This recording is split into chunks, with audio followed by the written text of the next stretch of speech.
Em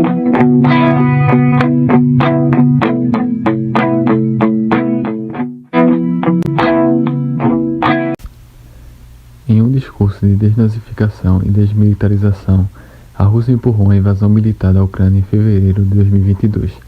Vale destacar a conexão entre a Ucrânia e a Rússia como um pano de fundo, já que os dois países têm uma longa história juntos desde o século IX.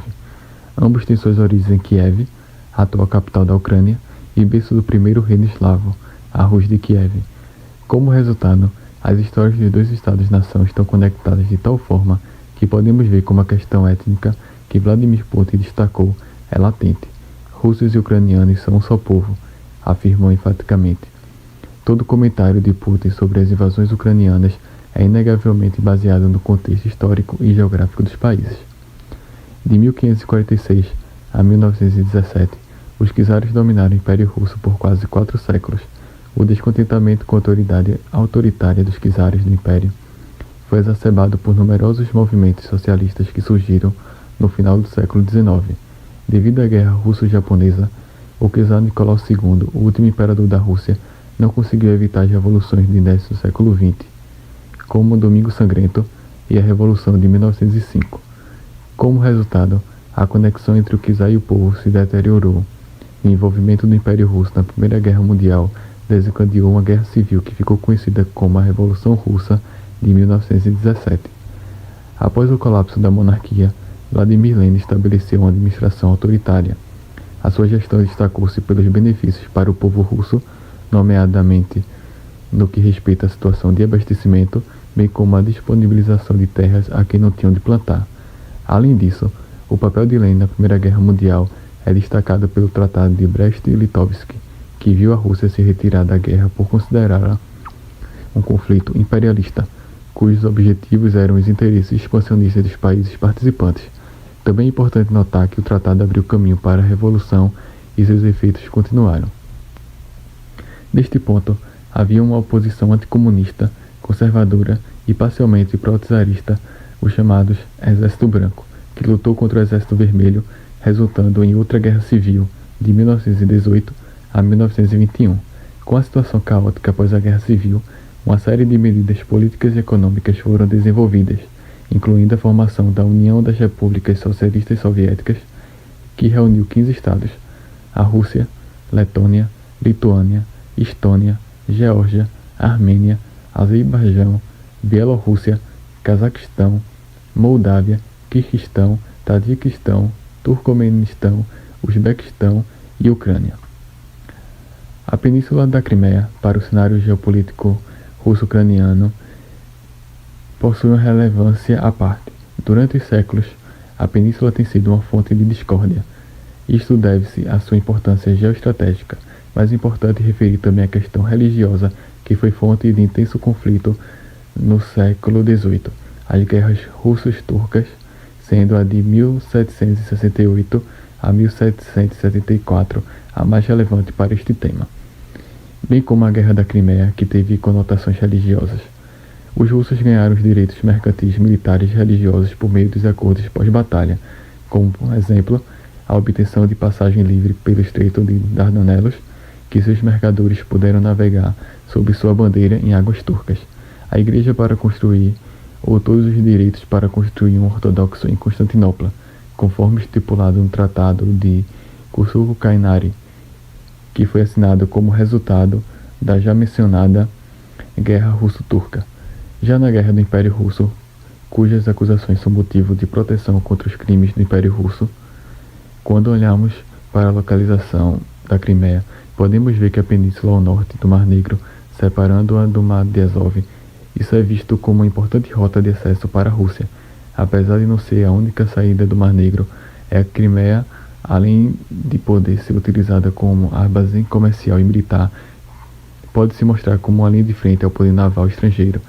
Serve como uma barreira geográfica a tais movimentos marítimos. A Crimeia foi conquistada por vários grupos militares do Exército Branco durante a Guerra Civil em 1920, tornando-se o último reduto militar conservador da guerra. No entanto, o Exército Vermelho triunfou após uma batalha sangrenta e a Crimeia foi elevada à República Socialista Soviética Autônoma da Crimeia, antes de ser anexada a República Socialista Federativa Soviética da Rússia, que mais tarde se tornaria a URSS.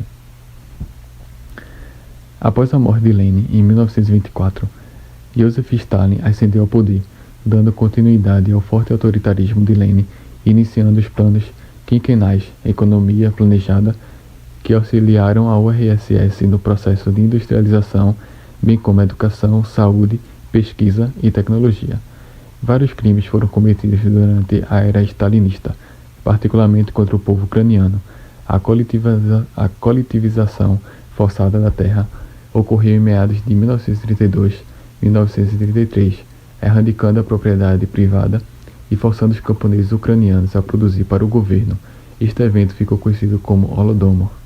Embora não haja unanimidade, a maioria das pesquisas afirma que o número de mortos foi na casa de milhões, e a Ucrânia só reconheceu esta estratégia stalinista como genocídio em 2006.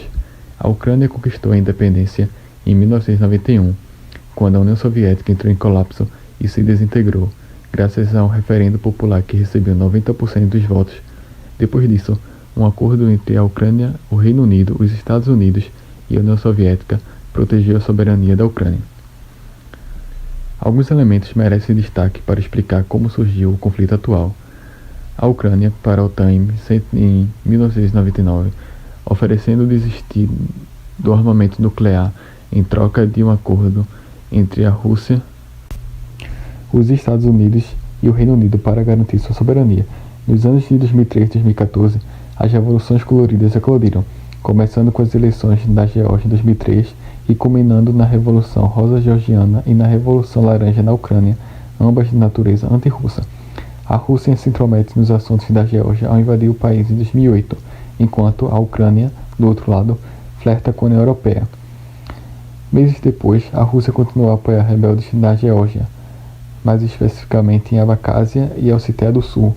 Os laços da Ucrânia com a União Europeia também estão se fortalecendo.